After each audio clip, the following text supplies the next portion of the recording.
Dude, Kayla did the same thing. Pepper was crying at the door. I was like, I gotta go record this with Billy. And she was like, oh, is Billy running your life now? Yes. Oh, man. Anyhow.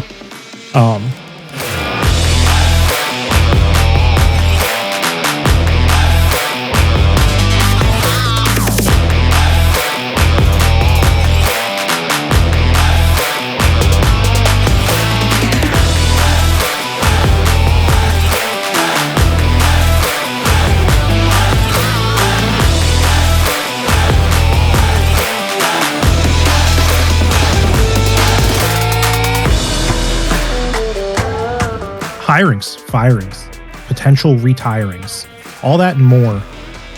Let's get into it. Billy? Yeah. Well, this was kind of planned for a few days ago, but I have moved on, ready for basketball season. We're looking at back-to-back champs. Somehow I just keep getting lucky and rooting for teams that just know how to win championships. And, ready for basketball season? We're almost about to hit the All-Star break. Yeah. Yeah, see, I don't know any of that because I'm a fair weather fan. I'll be honest. I'll watch around playoff / finals times. Same thing for hockey. There's too many damn games. I don't understand the midseason breaks. I don't understand the in-season championships. I just don't get it all. But what I do know is we finally got over our hump against, is it the Kings, Sacramento? No, that's not them. Are you thinking of the Spurs? The Spurs. Yep. We finally got over that hump. We beat them the other night, so that was good. Convincingly as well. So yeah, go SGA. SGA for MVP. That's good to know. I know a little bit. Basketball is confusing to me. And it's going to get interesting because once football season ends, we're going to have to figure out something to talk about, which will, probably be some auto racing, whether it's NASCAR, maybe some F1 or something mixed in. Hockey playoffs will be going on at that point, and then NBA. I believe the week after the Super Bowl is the Daytona 500, so think about that. Perfect. These will be some 30-minute episodes coming up. Yeah. So, what do you think is interesting? Like, what do you not understand about the NBA, like about basketball? Well, so I just never got into it as a kid. I was always a football guy. And then when I finally got into it is when Oklahoma first got their team. So I, spoiler alert for anybody out there that's like, oh, this dude just, he's a Chiefs fan. Obviously he's a bandwagoner. I'm not. I'm from Oklahoma originally. This is our first major league team. So once we got in and we had what some called the big three, which was James Harden, Kevin Durant, and Russell Westbrook. I watched the finals that year. And if I'm not mistaken, this is where I might fuck up. It was against LeBron and Miami. Mm-hmm. And I don't know if it was like a LeBron effect or not, but I mean, if you look at those three, which I think they somehow teamed up again and they kind of suck now, but they're all old. But back then, those three were really, really fucking good. And it was kind of like, we probably should win this. And it was, the newer inception, at least the Oklahoma side. And dude, there was like fouls and shit happening. Like, I feel like I do understand that. But what I was seeing was kind of like being a Chiefs fan. Hey, that's a PI or that is a foul in basketball. We weren't getting the calls our way, but then we were getting called for fouls or PI on the football side, and they're actually not. So it got really confusing, and I'm like, what the fuck is going on? And it went from like, we had a chance to win this to just completely obliterated in that final series. I'm pretty sure they won like 4-1 or whatever the number equals out to. We did not do well from what I remember. So we're going to have to watch an NBA game together. I'd love to just see like what your thoughts are. Yeah, I'd be down because I truly just clearly don't understand it. And it's incredibly frustrating to the point where I was like, I don't want to watch this. Like hockey, you just beat the shit out of each other. And that's what I'm there to watch. And then we're also going to have to talk about, I'll have to give you the lowdown on all the gambling rings that are getting broken up right now. All the cheating. Yeah, it's out of this world what's happening. So we talked a little bit about a couple of them many episodes ago. I saw something. Is it NBA or is it possibly college where they're point shaving? Yesterday and today. Yeah. Right down at our bottom. What's going on there? You want to talk about that for a second? Yeah, I think there was about 20 people who were arrested or formally charged. So it's dozens. In a gambling ring. I think it was 20 people ish that were charged or arrested. I can't remember exactly if everybody got arrested or not, but basically in like a point shaving or like game fixing operation that happened at like the low level of college basketball.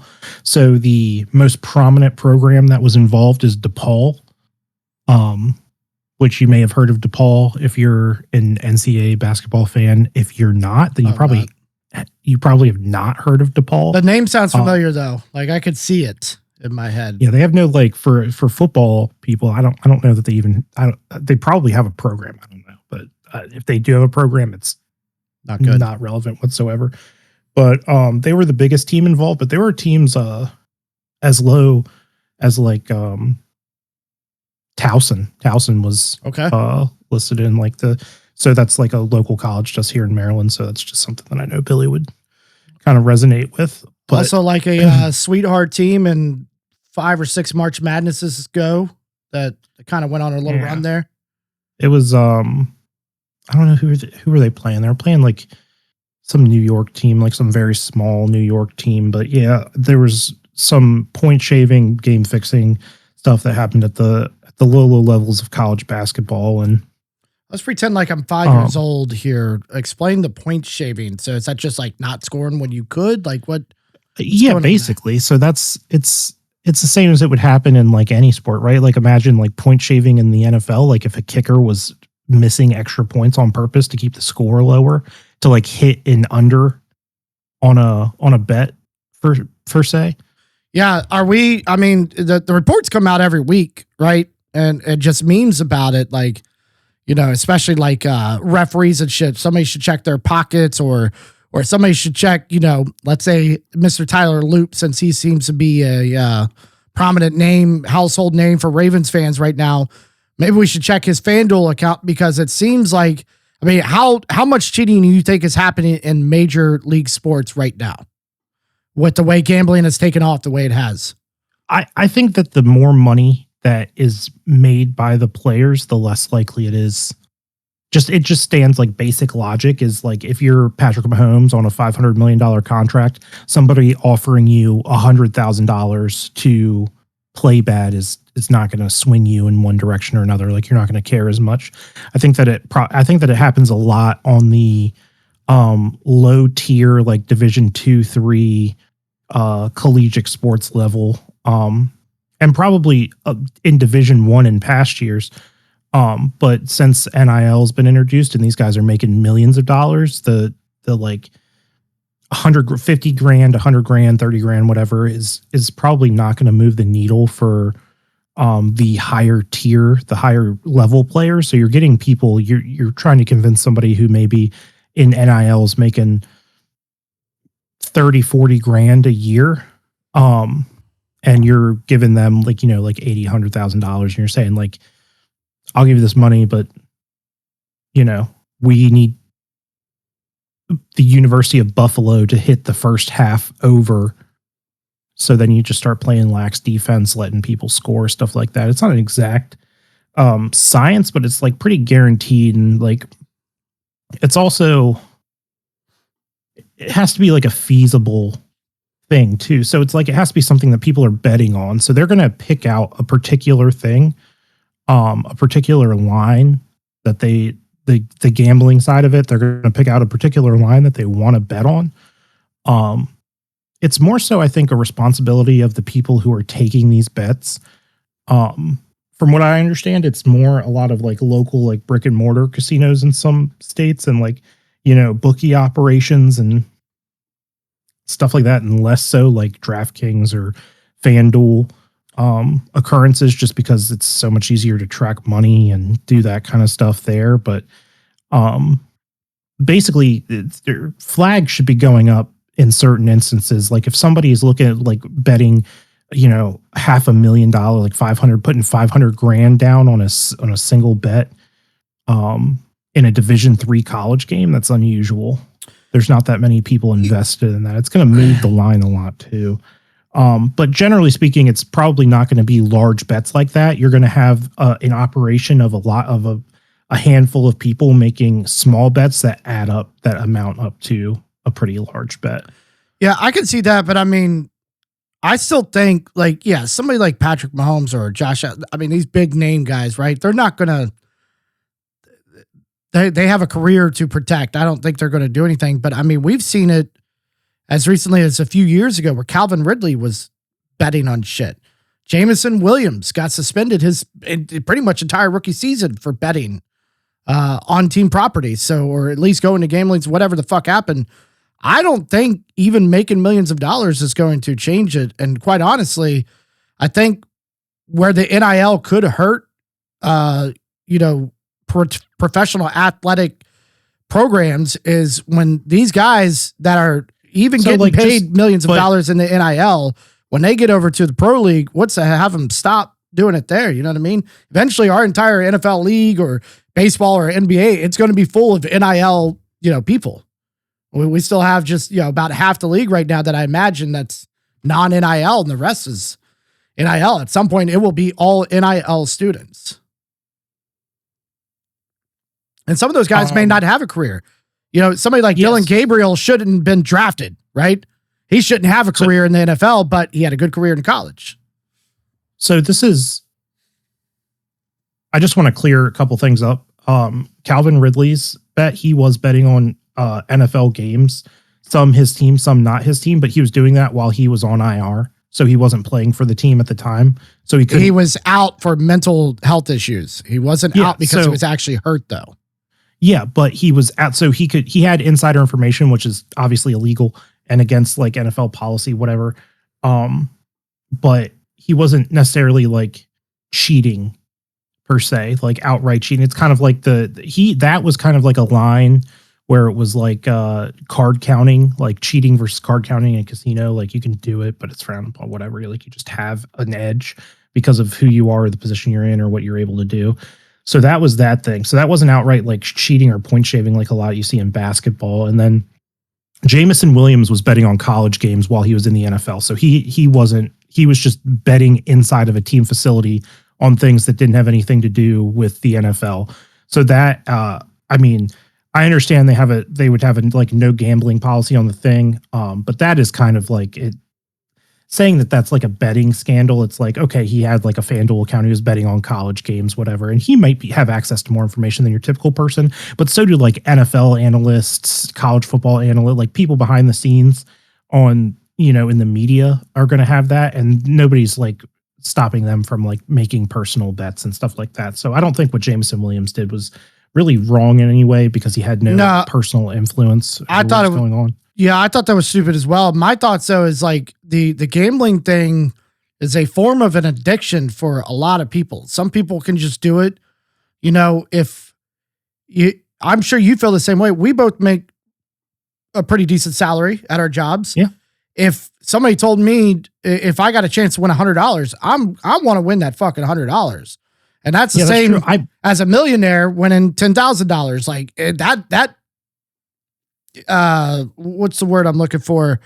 That feeling that you get when you win like that, is there. I want to know real quick before you continue on. Well, and then I think that feeling is different for people who don't have any influence over the game. So like what we're talking about is like cheating and like you're intentionally doing that to make money. Like you are essentially guaranteeing yourself the win. Whereas like when we make the bet, it's like a mystery box type of thing where we're not sure that's going to, we think like this in our brains, like we're like, yeah, that's likely to happen. That's why I'm making the bet. Or if it does happen, like I'm going to win this money, which is tight. These people are going into it with like knowing kind of almost a predetermined outcome. So it's not really gambling for people who are actually involved in cheating as much as it is like calculated risk taking. I think we're going to see less of players for now, but I don't doubt that it's possibly already happening. I take, for example, and I'm not saying he was actually doing this, so please don't, if he ever sees it, I love you. I really do. Chris Jones against the Jaguars straight up just stood up on a play. This man is one of the highest paid defensive tackles in all of football. He's on the last leg of his career. Why not, score a little extra change by letting Trevor Lawrence, who fell twice, score that touchdown? Yeah, it's hard in football. Like without being a kicker or a quarterback, it's hard to directly. I mean, influence even a kicker though, like a kicker can miss kicks. A kicker can miss kicks, but what I'm saying is they could intentionally miss kicks to keep the score low. I'm saying that like a defensive tackle can't like even if they defensive tackle be like, hey, they scored this, it hits over. Yeah, I'm saying like that's fine. Like they could say that, but they can't guarantee that a receiver is going to get open or that a safety or a linebacker is not going to make the play. Like whereas like in a game like basketball, like you could guard somebody bad and essentially ensure that they're going to score, or you can intentionally not score. Like ball hog, like play bad, turn the ball over, do things like super intentionally outside of the quarterback. Potentially a running back and a kicker on an NFL team. There's not maybe a center if you're talking about turning the ball over. Receivers fumbling the ball right before they get into the end zone. Yeah, but they can't even get like there's like so many things like they have to be in a certain defense. They have to run the right route, get open. The quarterback has to see that they're open, throw them the ball. Like it's one of those things where there's like so many variables that go into it. I feel like it'd just be too hard, it'd be too much of an operation unless they were in on it with the quarterback or in on it with somebody else. Like you almost have to have like a lot of multiple individuals involved there. And I'm not saying that's not possible. I'm just saying it's a lot more difficult. And by virtue of it being more difficult, I think it'd be a lot more difficult to hide and cover up. What do you think about the potential of referees trying to cook games? Oh, I think that's real for sure. I agree too. I think they do it. Like, I think it's like enforced from above. Like, I'm not saying that the NFL is sports entertainment, like the WWE, but I think to a degree, they certainly give guidance that can sway things one or the other. So I think that's what it is. It's just like soft mentioning, like things. Yeah, I like look a perfect example is I say a perfect example, but at least a good example. And you know, this isn't me picking on the Chiefs, but like the whole Jawan Taylor false start thing that he was doing in their one Super Bowl run. Was it 3 years ago? 2 years ago? Oh no, he's been doing it his whole career. Yeah. So I mean, it was something that was getting called on other teams, but not getting called on them. Same with like Philadelphia and the false starts on the tush push. I've seen more penalties called on not Philadelphia than Philadelphia. So it's one of those things where it's like they kind of seems like they are playing favorites. Now, I don't know if that's like something between the owners and the commissioner of the league or something like that. And then that gets kind of disseminated down to the referees or what have you. But I don't believe that there is zero of that going on, is what I should say. Yeah. I mean, I think there is almost a guarantee that there isn't none of it happening. I don't know how to say this the right way, but it certainly is happening to some degree. It's just what that degree is. And I think it's in specific situations. Yeah. I do wonder, I mean, cause I can go back to like, I could pull up 1,000 fucking plays. Obviously we'd be here all fucking night. So we're not going to do that, but man, I mean, you think about like, and even to hit on your entertainment factor, right? I could easily see Goodell or, you know, maybe somebody right under him going, hey, look, fans are pissed. They don't want another Brady. And we're looking at Mahomes and this team running with it. We need to have, I mean, Kansas City looked bad this year. I'm not going to deny that, but we lost like 9 one-score games. And most of those were 3-pointers. They weren't even 7-score games. And most of the reason we lost is because we kept getting pushed back from penalties that I don't think existed. And I 100% believe refs are cooking, and I wouldn't doubt if your whole entertainment factor of it coming from the top somewhere going, hey, this isn't the team this year. You know, I'm seeing memes everywhere. What do you mean the playoffs aren't good without the Chiefs? It looks great. Yeah, because you guys are all mediocre dog shit teams, and you guys are evenly matched up against each other. You don't have the powerhouse of the Chiefs or the Ravens when they want to play well, or the hell, even your team, you know, when Burrow and the entire team is healthy and the defense learns how to just stop one fucking time. Those powerhouses aren't there. We have mediocre teams in the playoffs right now, I believe. Well, I do think that this is probably the like weakest playoff. This might be the weakest Super Bowl that It is exciting. It's good football. I'm not doubting that. In recent, well, I just mean like from a talent standpoint. Yeah, terrible. Well, first of all, very NFC heavy. Yeah. We talk a lot about the AFC being a better conference than the NFC. Not this year. I think, definitely not this year. But also, like, if you go down the rosters of the NFC team, like, you're going to hit on a lot more stars than the AFC teams. So that kind of makes me believe that they're setting up for like a Cinderella story. So I'm trying to think of like the most Bears, Broncos, well, not maybe Broncos, but the Bills. You know, Josh Allen will finally get his ring. Should that be marked with an asterisk if he finally gets a ring? No, I don't think it should be marked with an asterisk. I don't think it's any less legitimate than any other Super Bowl per se. You didn't get to get knocked out by, Burrow or Mahomes. I don't think Lamar's but they don't get there. They got to make it. That's, that's not Josh Allen's fault that they didn't make the playoffs. Yeah, it is. He's talking shit. Haley Steinfeld's also a Broncos fan, so joke's on you, Josh Allen. You married a Broncos fan, idiot.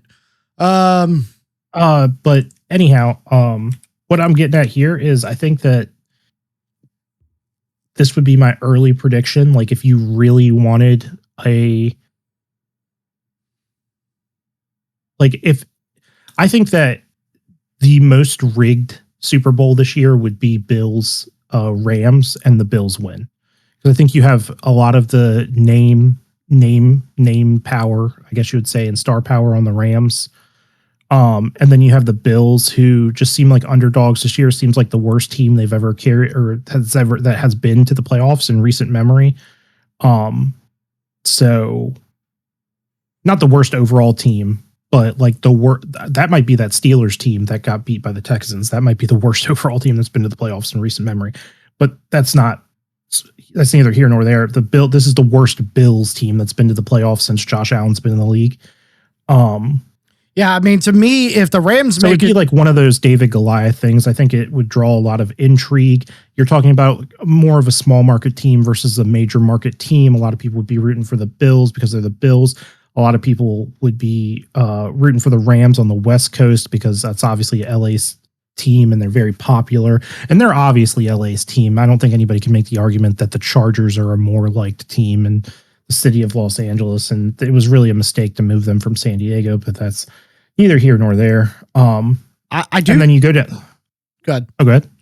I was going to say, I do think if that is a Super Bowl, because that makes sense, right? New England's kind of a baby team. The Broncos really solid on defense, a very mediocre offense, a kind of a boring middle of the road offense, where you have Josh Allen, the stories there. And the Texans, I'm not counting them at all because their offense is horrible. Nico Collins isn't even playing this weekend, so it's just going to get worse. I happen to think that CJ Stroud might be on the fix. He might be a sleeper cell. Could be. Insider threat the way that he played against the Steelers. None of it makes sense.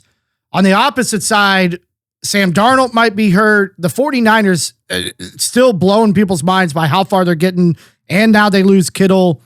I think they still have a shot to get there, but the Rams, if they get to the Super Bowl, that means they have turned their shit around because Rams has started to look mediocre, even with the star-studded team that they have. And I think if they can make it, that means they figured it out. But then if Josh Allen limps against these other teams into a Super Bowl and then wins, you wouldn't be able to convince me that NFL is not scripted because it doesn't make sense to me. I can see the Bills getting there. I can't see them getting there and then beating the Rams. I think it would be the same situation as the Bengals and the Rams. So this could be a good game, but the Rams are going to win. This is what I mean though by it being like the primary storyline is like if the NFL if it is scripted, that would be the script that I think would be the most obvious one. So I would hope that wouldn't happen. But that's kind of what I see right now happening. The Bills had no business beating the Jags. No. No, Jags I thought would have made it, which could also have been a storyline. It's a historic franchise that is not good. They really have no business beating the Broncos. They certainly they wouldn't have. The Bills are the Bills are the weakest team left in the playoffs overall. I roster wise. I truly think it's the Texans, and it's simply because that offense is so bad. Their defense does not outweigh that offense enough. They still have to score points. I think New England is a well-rounded team. I think the Bills are rounded enough. I think the Broncos can at least score points while also maintaining a great defense. And then the NFC is kind of a powerhouse in a way. They're just finding ways to fucking win. I think the Texans have more weapons. On what though? On the defense? Because they don't have it on offense. They have no run game. I think their entire receiving core is better. But who's the receiving core? Woody Marks is good enough. They have all those rookies, dude. And like second year players, Noel, Hutchinson. I couldn't name a name. I'm glad you can. I have seen Higgins popping up lately. Christian Kirk's on that team, which is like whatever. He scored a touchdown. I know Nico is Nico out or is he questionable? I mean, it is it's the longest shot of long shots. He's a concussion protocol. So, okay. And then, so let's talk about that for a second. But they played a lot of games without him. Yeah, well, let's talk about that for us. Yeah, their offense has been fucking miserable. Their defense kept them in it. I just don't think they're good enough to beat New England, let alone make it to anything else. Who'd they score 35 on? They scored 35 on a pretty good defense or something like that recently. They scored 38 on the Colts. Colts defense started getting weak. I think that was without Sauce Gardner on the team. 20. Not that Sauce Gardner is that much of a difference maker, but they did trade, 2 number ones for him? Scored 20 on the Chiefs. Yeah, but they had Nico Collins. They beat the Bills already this season. I mean, I think again, they're another team that's kind of finding ways to win. But if we look at head to head, I'm not seeing it. Let's talk about the schedule though for a second. Have you taken a look at how the schedule has matched up versus last week? Saturday 4:30, Saturday 8, Saturday 4:30 is Bills Broncos. Saturday at 8 is 49ers Seahawks, which I think is the premier game. If you had to pick between those two, I'd say 49ers Seahawks has more intrigue because it's obviously the third time they're going to play this season. It's a divisional matchup. It's West Coast, so it's expected to kind of be later. It just makes all the sense in the world that would be the late game. I'm also simply stating on how they kind of fucked these teams over with the way they scheduled the playoffs. What do you mean? No one team, as far as I could see, and I might be wrong, I'm trying to match it all up. No one team is getting a full week to prepare for this game. The Texans will play on Saturday after playing on Monday. The Broncos have obviously been resting. Texans play on Sunday. Okay, so Texans play on Sunday after playing on Monday. Mm-hmm. They don't get a full week. The 49ers played on Sunday. They play on Saturday. The Seahawks and Broncos got their bye. Rams and Bears. Rams played Saturday, and they get to play Sunday, so they get an extra day. And the Bears played on Saturday, so they get an extra day as well. So those are the only two teams that are getting at least a week to prep for the divisional round. Everybody else is a quick turnaround, which is why Nico Collins going from Monday to even just Sunday is a shot in the dark for him to play being in concussion protocol. It's typically about a week. Honestly, I think that the Texans-Patriots game should be the last game of the weekend. That should be the Sunday late game. I would put the Rams-Bears should be Saturday. I mean, Rams-Bears should be the Saturday. Yeah, I think they could be the Saturday 4:30 game without a problem. The only issue is that that's West Coast, so it'd be 1:30. So I guess they don't want to have a 1:30 game is what it seems like. I mean, that's football. That's what you get for having teams everywhere. I'd say it's kind of wild. The schedule, I don't know. I'd be pretty upset. Meanwhile, the Broncos and the Seahawks are fine because they were the number 1 seed, so they've had a couple weeks of rest. Or they will by then. But it's going to get interesting to see if that plays a factor into any of these games. Whereas maybe the Bears-Rams will actually be a pretty good game because of the amount of rest that they get compared to the other squads. I think the Bears need it the most. They have the most on-the-field injuries. Yeah, or the 49ers, who just lost George Kittle as well. Yeah, I mean, but he's gone. There's no chance of him coming back. I mean, like wear and tear, like people being pulled out of the game. Yeah. I think the Bears had the most of that. Do want to point out too quickly about the 49ers. We had already talked about this, but pretty insane that George Kittle downed a bottle of Patron before he left the building after tearing his ACL. Wouldn't you? And it would. I think that would make me fucking sick. Is it Achilles? I thought it was another ACL. Achilles. It is Achilles. Yeah, it's Achilles. That's something else that people have kind of been noting. Have you seen the talks of like the amount of Achilles / ACLs that have been torn this year? There's like 10 to 15 players. I've heard the jibber jabber about it. A lot of people are saying it's like turf versus real grass. And I mean, that was argument before, but I don't know. I mean, Mahomes tore his on real grass, you know? Yeah. George Kittle tore an Achilles on real grass. I assume it's real grass. It's Candlestick Park. It's a lot, man. We lost a lot of like top talent this year too. Some pretty serious injuries.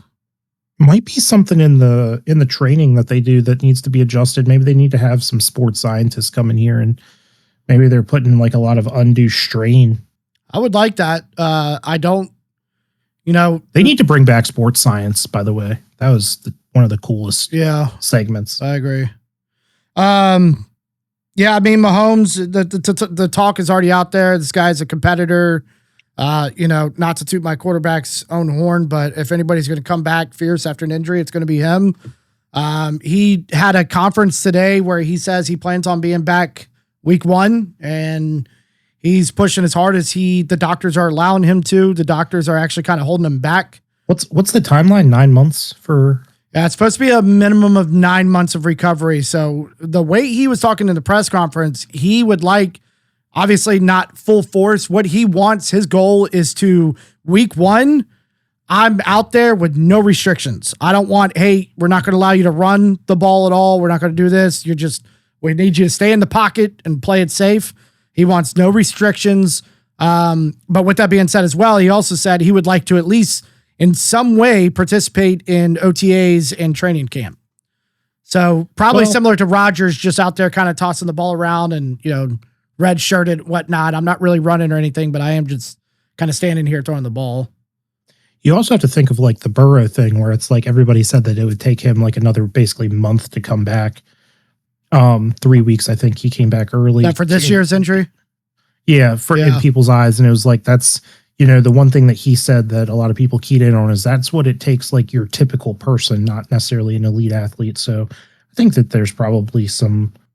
Yeah, their trainers getting paid quite a bit of money to help. I mean, you know, Mahomes had an ankle injury, and this lady Julie, that's like their top trainer there. Like, she's the one that works with them at the facility to rehab them. And I'm sure you guys have a similar person for Burrow. I mean, yeah, these guys are I don't know that that's athletes. true. As cheap as Mike Brown is, that fucking guy. True. He might be using a Bowflex machine in the gym. You know? Speaking of Mike Brown, the only owner in the AFC North not to make a coaching change. Technically, the Steelers did not, but this will be the first episode we've had since then. But Mike Tomlin stepping away. What are your thoughts on that? Because was that a surprise to you? No, I think it's been coming, right? Yeah, I think it's pretty much the expected thing. I think that a lot of people thought he was going to get fired, and it just doesn't typically. I say typically, like the Steelers don't typically change coaches, obviously, but like anytime there is some sort of like regime change or whatever, like, or anything that in my lifetime that's been associated with the Steelers, generally it's been amicable. I think that's the way that it's the Rooneys that own the Steelers, right? So I think that's the way that they just do business, is very kind of professionally, and it seems like they don't usually have like too hard of feelings with people or anything like that. So I think that this is kind of the exact way that I expected to happen. I did not expect for him to step away and for the Steelers to retain his rights, basically forcing him into a TV gig if a team, which I mean, I guess is supposedly what he wanted, because he came out and said that I think that he wasn't going to be coaching next year or didn't want to or whatever, but it might be one of those situations where he takes like a year or two off like Sean Payton, and then maybe they like, you know, can get some sort of compensatory picks from a team in exchange for his rights. So, I mean, obviously the rights could be traded away, but do you think that just factoid right there is a reason he said he doesn't like really want to coach right now? Because it is like, I could see you stepping away. That's where I say I think it's mutual. I think that he, in my personal opinion, the way that this went down in my head, the way that I think that it happened is he probably went to the front office. They said, we can fire you if you want to go coach somewhere else. Like, we can let you go and obviously drop your rights, or you can retire, quote unquote retire. You can step away from head coaching. We'll hire somebody new. We'll retain your rights. Team friendly deal for us. And so we can potentially get some picks for you later down the line. We like to do that if you don't want to be coaching anymore. And I think that there's like some sort of like back alley deal where somehow Mike Tomlin is benefiting from the fact that the Steelers get to keep his rights, whether it's monetarily or some other way. And he's doing this to be as team friendly as possible. That's why I think it's very amicable split. I don't doubt that at all, just because, I mean, that's been his home for a long time. That franchise is rooted in tradition. They're the one, they're one of the franchises. That's the Steelers way, or the Pittsburgh way, right? You don't really hear that about the Chiefs. You don't hear that about the Bengals. You don't hear that about a lot of teams. Pittsburgh is one of those teams, though. This is how we do business. This is how we do football. We've seen it with their coaches that have stuck around. Both him and Bill Cowher, both hired at 34, did about 19, 20 years apiece, and then they were kind of done. I mean, for him, I just their fans and players are trashy, but it's definitely a first-class organization. Yeah. I agree with that. I just find it odd that he's completely stepping away from football, because he is a football guy. And I just wondered, like, what's up with that? But I mean, for him to leave the organization, I don't find it as a surprise at all, especially it was the year. Mental, dude.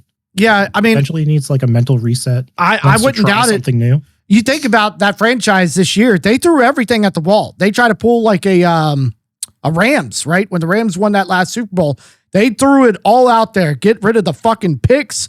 Do whatever you need to do. Get all these players on the team. We're going to make a fucking run at Super Bowl. Where they fucked up was picking Aaron Rodgers, who had a halfway decent season. So I don't necessarily blame all of him, but, they went out and got the big names like Ramsey and fucking DK Metcalf. And, they've got TJ Watt sitting there. Like, they had a star-studded roster, and it still didn't work. And fans have been calling for his name for years. And now you did all of this and it didn't work. I don't doubt that part of the reason that he wants to step away from football or step away from the Steelers is not being able to maybe go through the maybe not necessarily mental warfare, but the process of a rebuild. Like, maybe that's just not something that interests him at this stage of his life. That's a lot. That's why some of these coaches, I don't see why they would want jobs at some of these spots. The Steelers are still like a year away. They're still on like the precipice of a rebuild. Because I don't know how many other guys are on like specifically just expiring contracts this year, but I think it's going to take them they're going to have like a reset year where they're probably not going to be very good next year either. Yeah. So they didn't help themselves by trying to go for it this year and making the playoffs and all that stuff.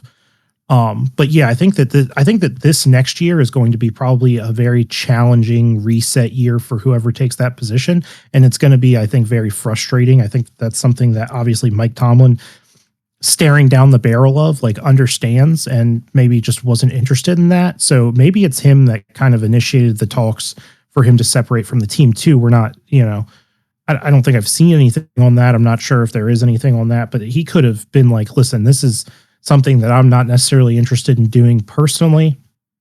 If we can have an amicable split, you can retain my rights. Later on, you might be able to trade them for some picks, but I really don't want to go through the process of having to build basically a brand new team after all of these senior citizens that they got, on short-term contracts and who are aging players.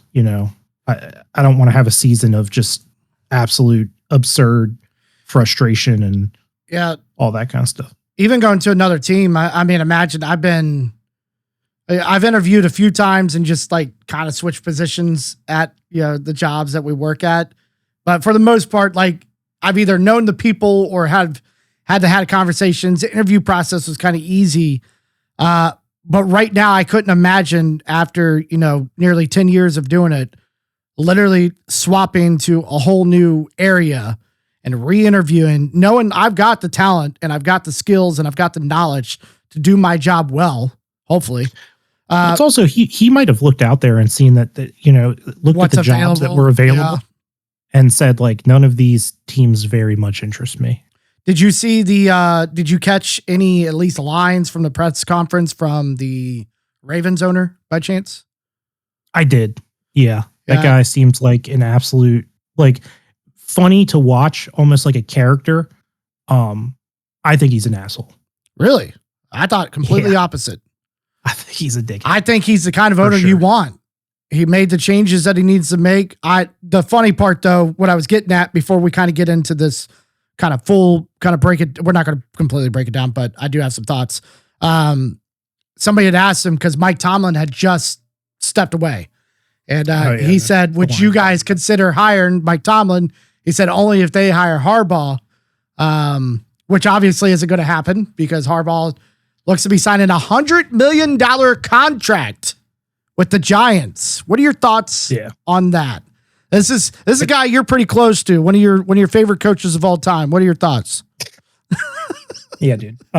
This is the John Gruden deal, dude. I think that the Giants are getting the best available player motivator out there. I think that this is a guy who they wanted to bring in because they realized that between Scattaboo, Jackson Dart, maybe some of the players on their defense, they have a very much they have a personality team or a team with a big personality, and they need somebody who can manage that. And I think that Harbaugh is in the best position to do that. If you look at some of the other coaches, Kingsbury, not capable of doing that. He's an X's and O's guy. McDaniel, not very capable of doing that. McDaniel's more like I will let my players with attitude have attitude and do whatever they want. And I just hope they don't cross any lines, a la Tyreek Hill. And that didn't work out for him already once. And he's just not that guy who's going to manage big personalities. McCarthy, if you look at his time in Dallas, it wasn't terrible. I just also don't think he does the best with big personalities or people who aren't necessarily. What did you say? He seemed soft. Like I didn't really pay attention to him much in the Green Bay time, but Dallas is a big market name. We obviously get a lot of those games here if we weren't paying for Sunday ticket. And he just looked like a soft ass coach on the sideline, which is similar to like even Dayball I at least saw fire out of, but guys like him, Dayball, they're just like, well, oh well, I'm trying to do my best here.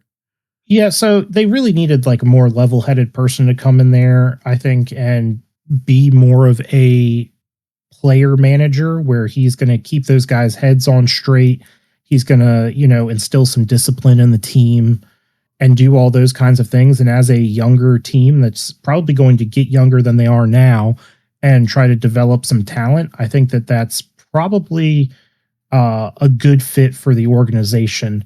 And if he can get the player buy-in, which I don't see why he wouldn't be able to, there were reports coming out that somebody inside the Ravens locker room was happy that he was, going or whatever, but then, all the player, like there were several players that came out in, defense of him and said that they were, he never didn't have control and all these other things. So the conflicting reports, that stuff's bound to happen. Might just be some media trying to stir some stuff up. Yeah. But by all accounts, I don't see why he wouldn't be able to go in there and contain those personalities and maybe turn them into a pretty oiled up, good football team, and harness the talent that they have. So I think that that's the ideal situation for the Giants. Harbaugh may get a couple of headaches from it, but we'll see. We'll see what happens there. I think it's a good hire. You think it's the end of the day good for the Giants, right? Like, yeah. Because you like the Giants kind of going into the season. It seemed like you were a bit of a Dart fan, and who doesn't like watching Scattaboo do what he does. I mean, we're only going to get to see it a couple of years before he's medically retired out of the league. But yeah, and one thing to remember is, my mom's from New Jersey. So it's one of those where things. the New York Football Giants are from as well. So that's crazy. Yeah, so it's like it's one of those things. My mom's from there. She's a Giants fan. She roots for the Giants. Everybody knows the New York City team is the Jets, and the New York, lower New York, New Jersey team is the Giants. So yeah, there's not a lot of New York City Giants fans, and if they are, they probably aren't from the city per se, but your diehard New York City people are Jets fans, unfortunately, because they're the shittiest franchise of all time, next to the Bengals. So top 5, pretty bad. I mean, you got the Browns, the Jets, the Raiders. At least the Raiders have done something in their historical. Raiders have 3 Super Bowls. Yeah, 4 Super Bowl appearances. It was before anybody coaching or doing anything was probably alive. Andy Reid's old ass might have been around. I don't know. With that though, even at that amount of money, because an associate of ours actually looked it up today, still not the highest paid head coach in the league. It actually belongs. You're talking Andy about on Reid. a yearly, on a yearly, basis. yeah. Is Andy Reid? You said what's he getting? 27. Okay, well, it might be time to move on from him. Well, so I don't think the organization's going to, because unlike Tomlin, how many Super Bowls did Tomlin win? He won 2? 1. I thought he won 2 with Roethlisberger. No, he won 1. Bill Cowher had the other Roethlisberger Super Bowl. Oh. So Andy Reid brought 3 in the last, in the first couple of years of his fucking contract period with the team. Brought 3 Super Bowls, multiple AFC. This is the first time we're not going to the AFC Championship. First time missing the playoffs since he got there. He might have had 2 Super Bowl appearances. Did they lose to Seattle one year in the Super Bowl? You might be right. Either way, go on. Either way, so Andy Reid has brought 3 rings. I think the question, it's coming down to, does Andy want to coach? And at $27 million a year, I think the answer is yes. I'll come back. Hopefully they fix that. We're going to talk about that as the kind of off season kicks off. I'm not going to get into it today. We've kind of played it out. Yeah, I think that's good for them. I'm interested to see who the Ravens do get. I'm also interested to see who Harbaugh brings in as his coordinators. If he's smart, he'll leave Zach Orr to fend for himself in Baltimore. Assuming he may still have a job there. I don't know. I believe Zach Orr interviewed for their head coaching job. Oh, well, hey, maybe you'll be lucky and they'll give it to him. Because he's one of the worst coordinators I think I've ever seen outside of Matt Nagy. Who interviewed for the Titans job today? The Browns job? One of the 2? Yeah, he's kind of been all over the place. I'm hoping he's not coming back. Spags, though, I've heard, has been kind of floating around a bit too. At least that's how the tweets keep coming. But did you by chance see the report of how Aaron Rodgers and JJ Watt responded to Tomlin telling the team he's stepping away? Cried. Yeah. Do you believe it? Because it was, quote, Aaron Rodgers. Was it on camera? Not that I know of. I only saw a tweet from Ari Mariov, however the fuck you say his name. He said, quote, Aaron Rodgers was sobbing, saying, I'm sorry. And JJ Watt was also crying, or not JJ, TJ Watt was crying a bit, going, no, no, no.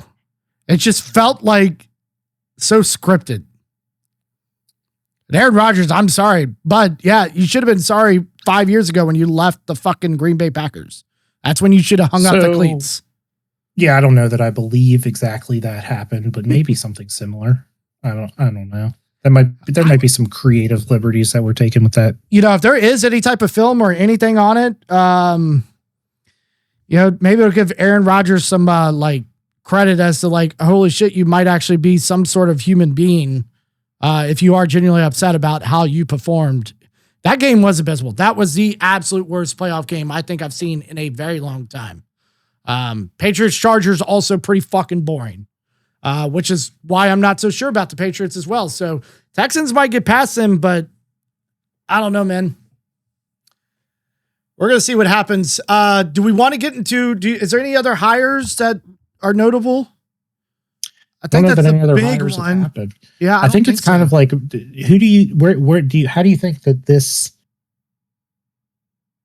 Harbaugh hiring affects everybody else? I think it changes a lot because I did read reports that the Titans were big on trying to get Harbaugh, and he went with the Giants. I don't know if any offers have been put out in the public of like, hey, we did offer Harbaugh this, but looks like he turned us down by going to the Giants.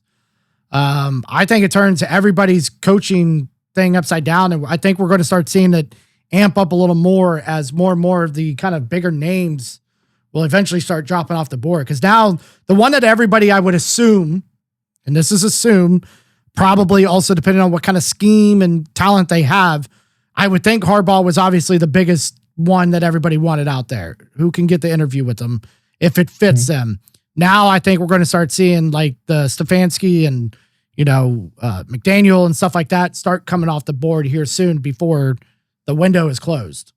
Well, here's the thing is there's only one really talked about coach left that's still in the playoffs, right? It's just the Seattle offensive coordinator, Kubiak. Yeah, so it's Kubiak. Do we think Robert Saleh is not going to get another opportunity? Because quite honestly, anybody that goes to the Jets, it's kind of clear it's just the Jets' way. So I was wrong. We say it's the Steelers' way. The Jets also have a way, and it's just being a historically bad franchise. But I feel like Saleh should get another opportunity. Vance Joseph from the Broncos. Are they getting a job over Brian Flores, though? I don't think so. I don't know that Vance Joseph will. I think Brian Flores would get the job over Vance Joseph. I think Vance Joseph was really bad as a head coach. And if you ask a Broncos fan, they're like, oh, it was just a year.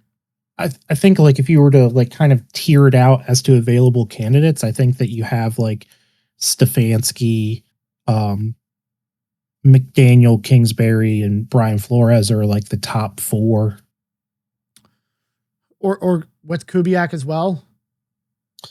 Yeah, I mean, I would say Kubiak would have like he would be in that group as well if he wasn't still playing football. Raheem Morris? I don't think he gets another job as a head coach ever. Yeah, so Joe Brady's still in. That's the OC for the Bills. His name's been talked about because he really did turn that around. It was really bad under the other guy. You're right. I forgot that he was a person of interest. And then now the Chargers coaches can be talked to. Even Minter. Yeah, that's who I was thinking. Jesse Minter, and then there was another one I saw.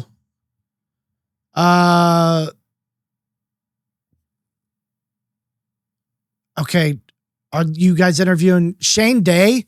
The Chargers said we've completed an interview with Shane Day for offensive coordinator, but he's shown in a Los Angeles Chargers uniform. So maybe he's like a receivers coach or something, wanting to move up. Mm-hmm. That's my best guess, unless they're just now we're doing photoshops for coordinators.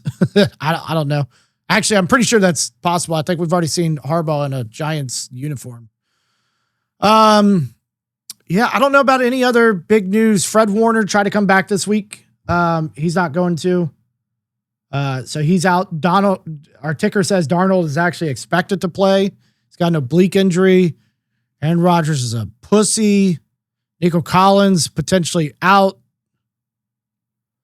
We don't have college yet. When is college national championship? Is that this week or next week? Monday. God, Monday.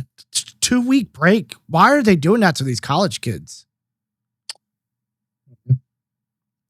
Chargers DC, Jesse Minter, and 49ers Robert Saleh are interviewing with the Dolphins. They interviewed today. Crazy to me that Robert Saleh is taking interviews while he has a game to play. I think it's crazy that any of these guys, because they're not the only ones that are taking interviews. See, I swear, maybe I'm just stupid and misunderstood. I swear there was a rule just 3 years ago that you were not allowed to take interviews until you were out of the playoffs or the season was completely over for you. But now these guys I think you have to request it with the team. I think the team has to. Right. So they are requesting. If I'm the team, I'm saying, no, we've got a game to prepare for. Yeah, it's because that happened with Nagy last year, or was it Spags last year? It might have been even happened when Nagy went to the Bears. Like they requested the interview and I'm like, buddy, we're prepping for the AFC Championship. What are we doing here? Yeah, it's a tough look. Dolphins got their new GM. Just kind of flipping through here before we get into this week's picks. New York Giants put up a weird emoji face because they've got a child running their social media.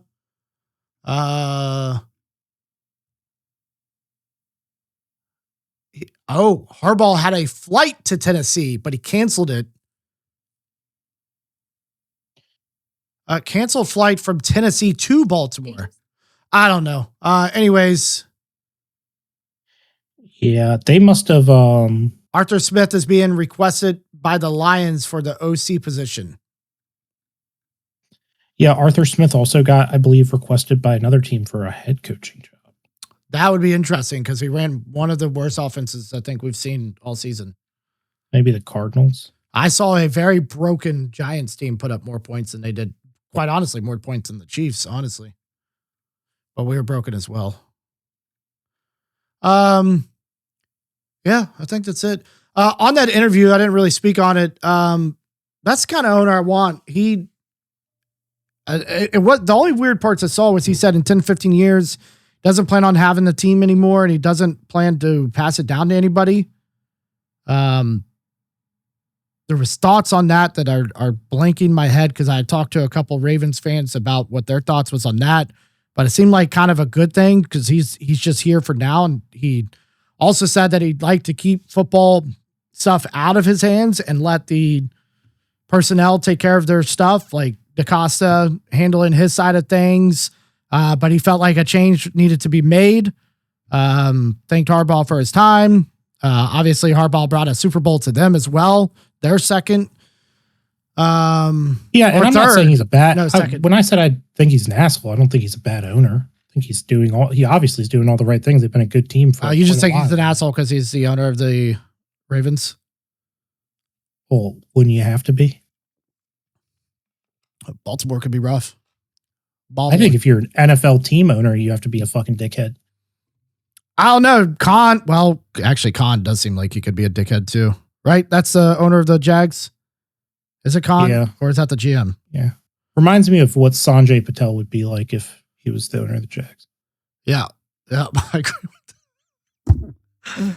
All right. Let's get into this week's picks, shall we? You have something I can pull up, or do you want me to just pull up the little 4-game chart? Whatever up, dude. Let's talk about it. I think we have some. Let me see if I can see some heat. Oh, I guess one thing before we start this is, it appears that AJ Brown is not going to be leaving Philadelphia. Kind of big news for Philadelphia. Did we think he was leaving?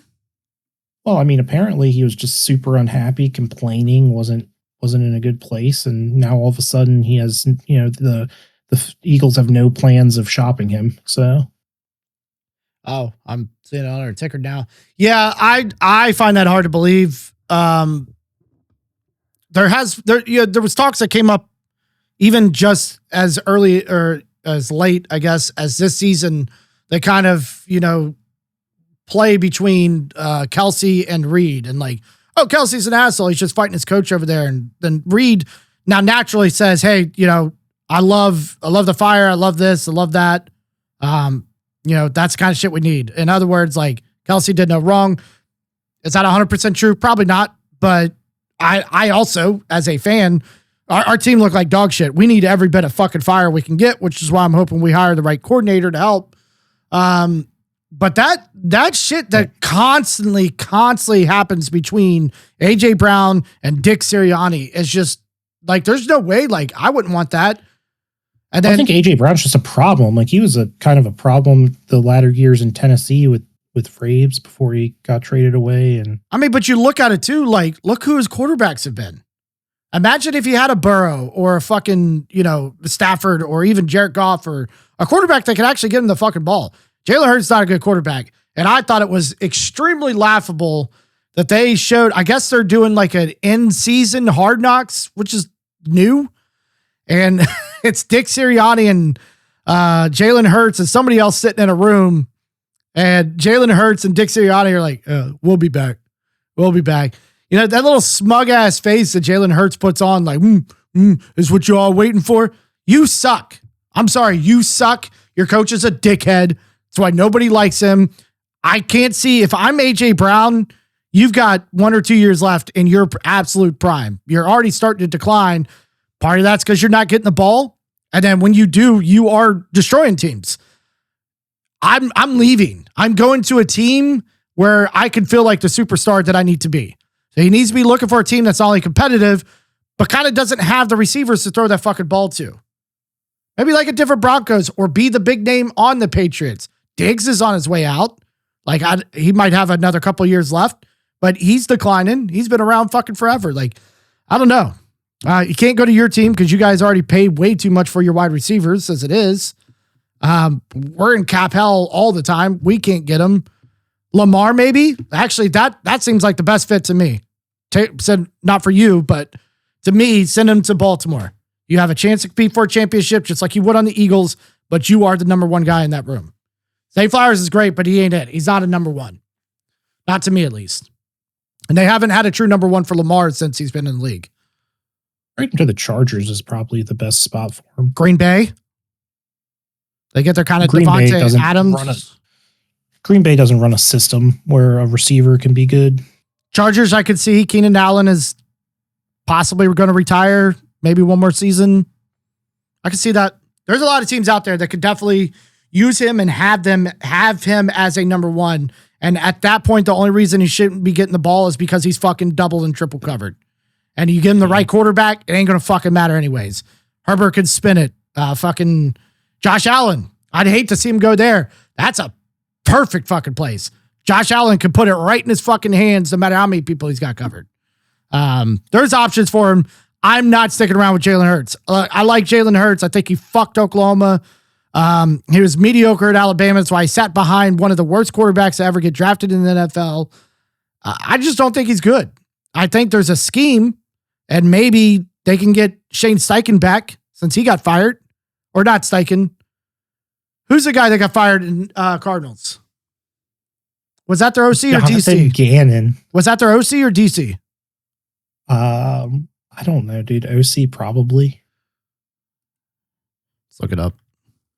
Jonathan Gannon. I can't spell for shit. DC.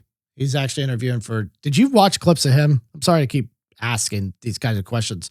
There was clips of him when he first got to the team. Like, what's up? Raise your hand if you drove here today. Raise your hand if you did anybody ride on the bus today? We're talking to millionaires right now. Did you ride the bus today to the facility? All right. Yeah, dude. That's what we need. We need fire. That's got to be one of the worst head coaching hires I've ever seen. If that's how he acts with this team, that might legitimately be the worst head coach ever. Looks stupid too. Anyways, let's move on. We got 4 hopefully good games left in the playoffs here, and then 2 more after that, and then Super Bowl. So first up, Saturday at, this is showing 1:30. I assume it's in Eastern time. We got Bills at Broncos. Yeah, I mean, once again, like, hope they both script writers are in, dude. Bills win. You think Bills win? Yeah. Here's my thought. If the Bills win, I already said it, obviously, if they go all the way, win a Super Bowl, especially against the Rams, or, kind of a team that probably should win if they make it that far, because NFC seems to be way better than AFC this year. The script is in, but like I said, the Broncos have a good defense and borderline great defense. It's cold, and the game's at Mile High, where the air is thin. So now it's cold and thin. Now, the Bills obviously can play in cold. Can they play in thin-ass air cold? Remains to be seen. While the Broncos can score against a middle road defense for the Bills. Well, the Bills have the number 1 ranked offensive line. They're going to have to run the ball a ton to win this game. So, I mean, just look for James Cook to have a big day. You have to take the corners out of it, the secondary out of it. I think that look for a lot line on the fucking Broncos is pretty damn good, though. Look for a lot of James Cook and a lot of short and intermediate routes, and I think that it's gonna be death by 1,000 cuts. We shall see. I got the Broncos, unfortunately, winning this. I really hope everybody just gets really sick and can't play the game, and then we just have 2 Texans-Patriots games back to back. That'd be kind of sick. Think Broncos win this, unfortunately. I think that home field advantage is going to play huge in their favor. Next game, 49ers at Seahawks. The next team that has rested against a beat-up fucking Niners team. However, there are obviously the reports of Sam Darnold possibly being hurt, but looks to be playing. Do we remember their last couple of matchups here? Because they're obviously the end of the season game, the Seahawks won. I believe that we were talking about that, and I said whoever didn't win that game would win the playoff game. You did say so 49ers. Yep. Your favorite and team. I also predicted that I thought it would be the 49ers. Yeah, I'm pretty sure you did. You're correct. I think 49ers pull it off. They just find ways to win. I don't understand it. It's that motherfucker Kyle Shanahan. You know, fucking Seattle with Sam Darnold. Sam Darnold, you know, didn't crumble at the end of this year, but he's kind of known for like when shit's kind of on the line, are you going to crumble? They didn't score a lot in that other game. I think it was a raining game, if I'm not mistaken. I could be wrong. I think it was a nasty game in that last game with Seattle. Yeah, I take the 49ers to win this. I think this is, you know, again, it's their shot too. It's Josh Allen on the AFC side, and it's the fucking 49ers on the NFC side not to get beat by the Chiefs again in the Super Bowl. So it's put up or shut up this year. Yeah, I think the 49ers have to have like far and away the most playoff experience out of any other team in the playoffs right now. I would think. Outside of the Bills, yeah. Well, I think even the Bills just haven't made the Super Bowl, but the 49ers have twice in the, you know, once with Purdy and once a year before him. Well, yeah, that plus like I think even the year they didn't go to the Super Bowl, they went to the championship game. So like the Bills have been eliminated in the divisional round. They've been eliminated in different segments of it. So I'm just talking about overall experience that the 49ers have just played way more games than anybody else. Quite honestly, outside of the Rams and that championship year, the 49ers and the Bills are the only real playoff experienced teams. The Seattle hasn't been there in a while. Broncos have not been there in a while. Texans have had their moments with CJ Stroud. And then even dating back to Deshaun Watson. You know, they put up 24 points on the Chiefs, and the Chiefs came back to win 51-31 that year. Patriots, obviously not since Tom Brady, which has been a number of years at this point. And the Bears, I don't think have been relevant since the 80s. Except for that one random year. We're not going to count that year with the National. Might as well have been a COVID year. But yeah, I take 49ers. Dude, don't pretend like the Brian Urlacher years didn't exist, dude. They were a good team for a decent bit. Brian Urlacher was good. He was. That whole defense was. It was Brian Urlacher. It was who was the other? Nick Barnett. I cannot remember, but all I know is I used to take Brian Urlacher and always trade him to the Chiefs every time I played Madden. It was a fucking guy for sure. Tillman, old Charles Tillman. Yeah. Texans at Patriots. I mean, I am rooting for the Texans, and I think that they do have a chance in this game. If I was betting on it, I would take the Patriots. But for the purposes of this pick'em, I'm taking the Texans. Yeah, I'm taking the Patriots. I think just overall a well-rounded team. I just hope that the other McDaniel and Vrabes can get that offense cooking a little earlier in the game to help them kind of just sail away to a victory, because again, that Texans offense is atrocious. Like you said, Stroud might be cooking the books over there. So I don't know, but yeah, I take the Patriots. Yeah, it's weird looking. Hey, are Josh and Mike related? No, because one is McDaniels and one is McDaniel. Oh, okay. Yeah. And I can't tell you which one is which. It's Mike McDaniel and Josh McDaniels then. Okay. And then I honestly think probably I don't think the Patriots Texans is going to be a good game. 49ers Seahawks could be a good game. Broncos and Bills could be a good game. The most interesting one to me, just because I'm wanting to see how far this Bears team can take it, is going to be Rams at the Bears. It's going to finish off the entire playoffs at 3:30 on a Sunday. We couldn't extend this shit to a fucking Sunday night game. No Al Michaels or Tarico and fucking Collinsworth. Come on now. This is a Bengals legend we're talking about. Anyways, Rams at Bears. In my heart, I think the Rams are going to figure their shit out and start playing football again. And I think the Rams are going to get there, especially with the experience that's on the team. But somehow the Bears are like the 49ers and are finding fucking ways to win meaningful football games. But I got the Rams. But I it won't surprise me if the Bears somehow just fucking sneak out with the fucking win on this. I am taking the Rams as well. I'm just fucking sick of the Bears. I don't think they're as good as they've played. So I am interested to see how far they can take this. It's a good test for both teams. If the Bears win,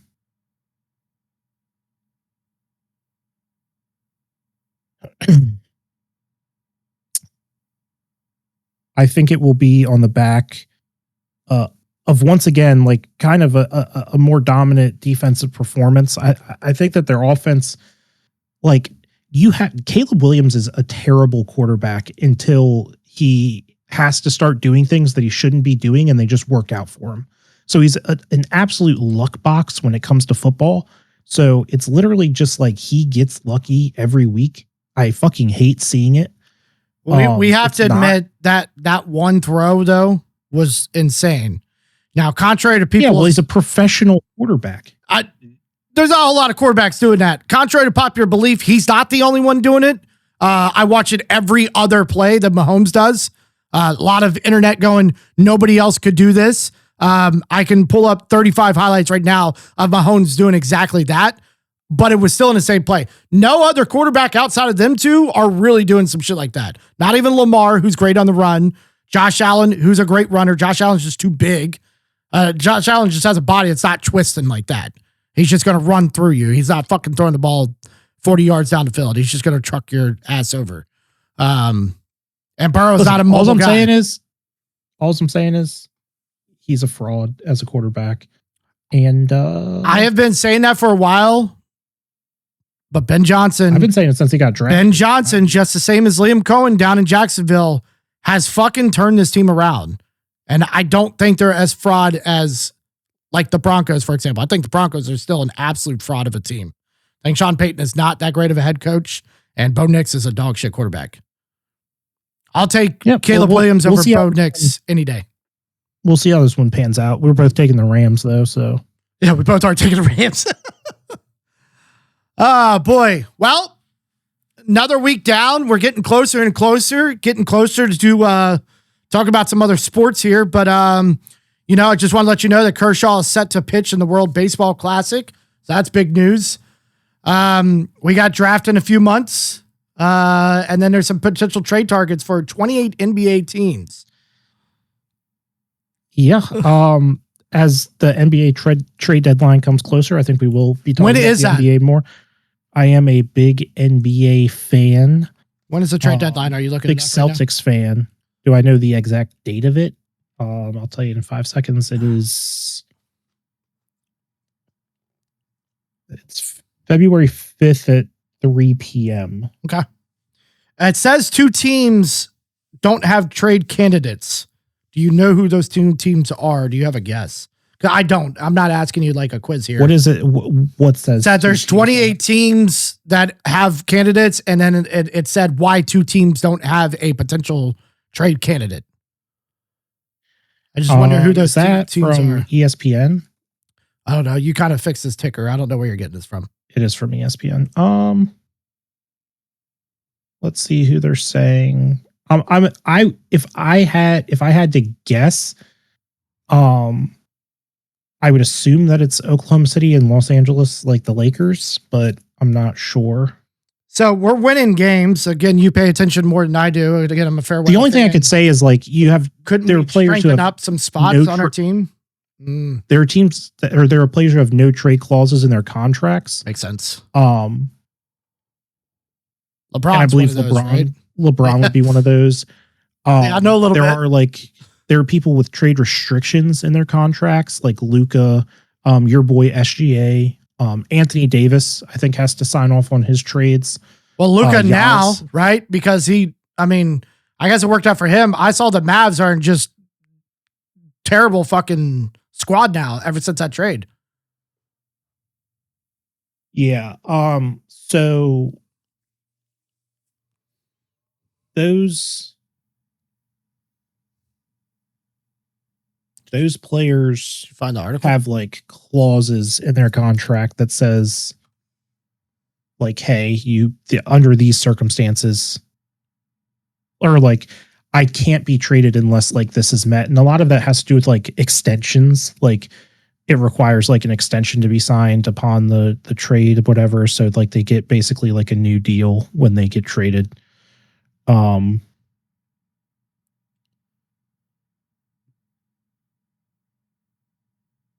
can't think of any. I think the Lakers are probably loaded with players like that. I can't think of any other team that has like an entire team's worth of players, but maybe by no trade candidates, they mean like there's just outside of the people who have the clauses in their contract that prevent them from being traded. They also just have anybody who would actually want. It is funny because they have another article that says NBA trade deadline 2026, one player from each team to keep an eye on. So apparently they still think there are players on some teams. I don't, no team has like a roster that can't be worked around and like traded or whatever. Oklahoma City, I'm going to butcher the fuck out of his name. Ousmane Dieng. He's in the final season of his rookie contract. I literally watched the entire finals last year. That's not true. I watched most of the finals last year. And I never saw his name. You probably wouldn't have last year. I don't know how many minutes he played on the season, but it wasn't a ton. Who are you? You are the Celtics. What's the beginning of your Celtics? Boston. Boston's. I think this is in alphabetical order. Chris Boucher is the player they are starting to watch on your team. Boucher. Bobby Boucher. Cool. Bobby Boucher, dude. Anthony Davis is the biggest name, it seems like, that keeps coming up.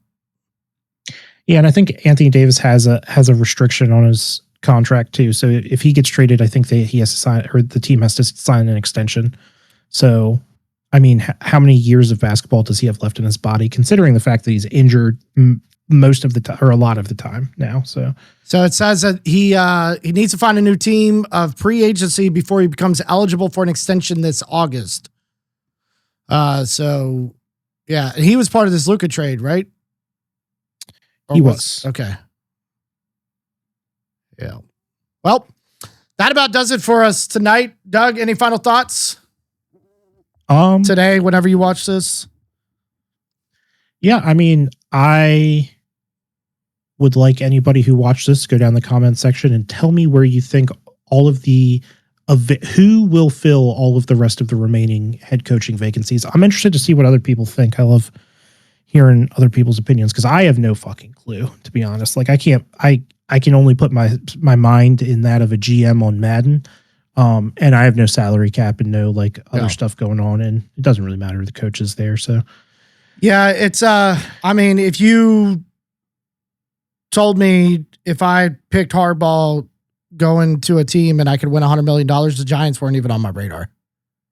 I think the coaching carousel this year is more exciting than the playoffs. Yeah, because the better teams aren't there. It is what it is. People can love it all they want. Again, these are very mediocre teams all around the NFL playing each other. So the games look like they're really good. And don't get me wrong, it's enjoyable football. I think these are good matchups. But that's because there's no powerhouse team left in the NFL playoffs. All right. With that being said, if you made it this far, we appreciate you watching. And thanks for showing up. Goodbye.